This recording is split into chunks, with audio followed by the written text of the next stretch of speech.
Labas šaunuoliai, kaip sekasi jums vasarot? Mano atostogos jau po truputėlį baigėsi ir nusprendžiau, kad laikas išpildyti pažadus. Vienas iš pažadų buvo tai, kad jums duosiu vietoj laivų pasiklausyti, ką aš čia šneku vienas. Ir šios dienos tema tai būtų apie kūrybą. Apskritai, kaip kurti, ką kurti ir taip toliau ir kodėl iš tikrųjų kurti. Liko dar vienas vasaros mėnuo. Ta proga rugpjūčio pabaigoje darysim laivą. Tai yra nuotraukų aptarimų ir patarimų laivas iš rugpjūčio nuotraukų. Pradėsiu gal ko gero nuo kodėl. Tai iš esmės kūryba fotografijoje, jinai neatsiejama. Jeigu jums patinka fotografuoti, kad ir koks būtumėte techniškas žmogus, reiškia, ta gyslelė kažkur kažkokia yra. Galbūt jinai ne tokia kaip visur, galbūt jinai pasireiškia ne taip kaip pas visus, bet jeigu jums patinka fotografuoti, reiškia, jinai kažkur tai yra pasislėpus.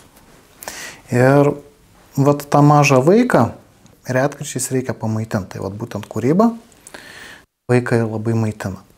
Ir kuo daugiau maitinsit, tuo tas vaikas bus labiau laimingesnis, tuo labiau jūs busit laimingesni. Nes, vienaip ar kitaip, vienas didžiausių žmonių tikslų yra savirealizacija. Kas mane pažįsta, tai žino, kad aš daugiau toksai techninis žmogus, kad aš, jeigu matau idėją, arba ją turiu, aš pradžiai ją dekonstruoju į mažesnės idėjas ir tada susikonstruoju kaip Lego. Tai va būtent tokiu būdu aš kuriu. Ir ką tai reiškia? Tai reiškia, tarkim, tai man leidžia kurti visur, su bet kuo, ir net jeigu kažkas eina ne pagal planą, tai man nesukelia problemos, nesukelia streso, nes aš tiesiog žinau, kad aš kuriu ir aš padarysiu tą dalyką. Tai imkim labai paprastą pavyzdį, nesvarbu, nuo ko jūs pradėsit. Nuo modelio, nuo lokacijos, nuo kažkokio tai daikto. Tiesiog pasiimat vieną ir aplink jį lipdot idėją. Kas mane seka, žinot, tarkim, mano yra idėja su violončele ir aš jau nežinau, virš 10 fotosesijų ko gero turėjau. Ir mano tikslas tuose fotosesijose nesikartoti. Yra tų pavienių kadrų, kuriuos aš pakartoju, tuos, kurie man patiko, arba nepilnai gavosi, aš bandau atkartoti su kitų modeliu, tas tęstinumas šioks toks yra. Bet esmė yra kame, kad kūryba prasideda tada, kada baigėsi idėjas. Kadangi jau grįžinėjom iš atostogų, jau prasidėjo registracija į mokymus, kurie prasidės nuo rugsėjo pradžios. Tai vienas iš būdų, būtent pasiėmiau violončelę ir darau, tai būtent tikslas yra formų atsikartojimas. Tai toliau galima laisvai tą patį dalyką daryti su kažkokiu tai veido bruožu, su lokacija, kaip minėjau, su apranga, ką tik tai šauna mintis. Galų gale, jeigu sunku su minčių generavimu, šiai dienai visokie ChatGPT ir panašus dirbtiniai intelektai yra, tiesiog galit laisvai užklausti, kad duotų kokią 20 idėjų ir visą kitą. Toliau yra vienas pratimas iš inžinierių. Ir čia, kur būtent sakiau, dirbtinio intelekto užklausti. O čia yra užklausti paties savęs.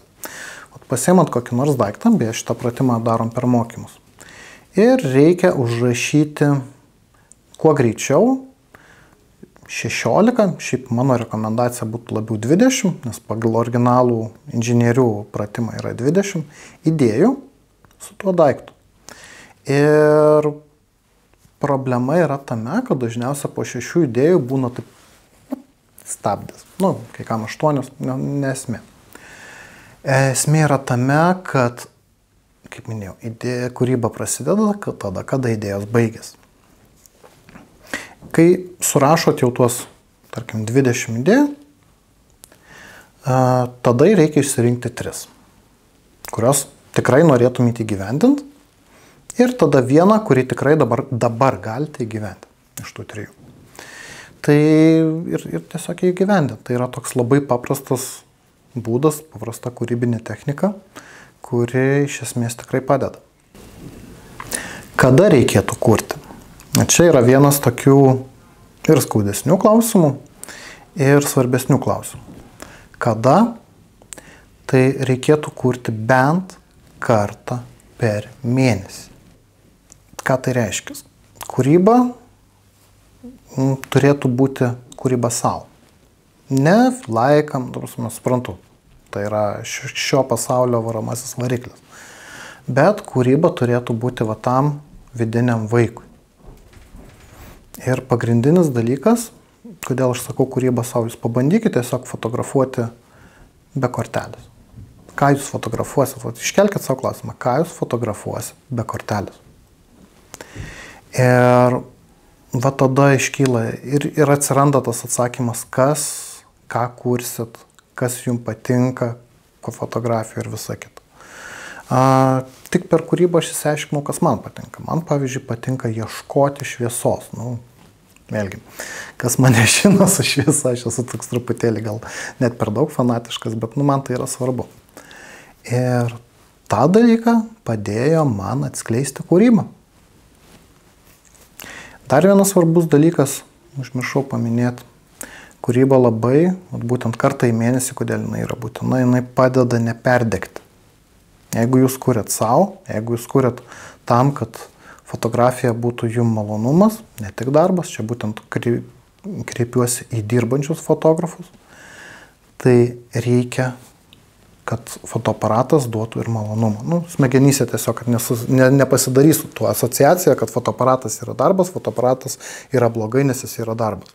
Tai kad truputėlį išmušti iš vėžių smegenis, kad šitoje vietoje nesusidarytų asociacija kūrybai. Kūryba yra labai svarbi. Rugpjūčio 12 bus nemokama paskaita gyvai apie pinigus fotografijoje, tai reiškia, kaip uždirbti pinigus, kokių klaidų vengti, marketingo tam tikri patarimai, kaip susidaryti savo kainodarą ir šiaip pasidalinimas iš mano patirties. Taipogi bus dar vienas ganėtinai svarbus ir ganėtinai sunkus video. Tai yra apie perdegimą, tad sekit mano kanalą, sekit naujienas grupėje ir primenu, laukiu jūsų nuotraukų iš rugpjūčio mėnesio, rugpjūčio pabaigoje arba rugsėjo pradžioje. Padarysim laivą ir tikiuosi su jumis dar susitikti.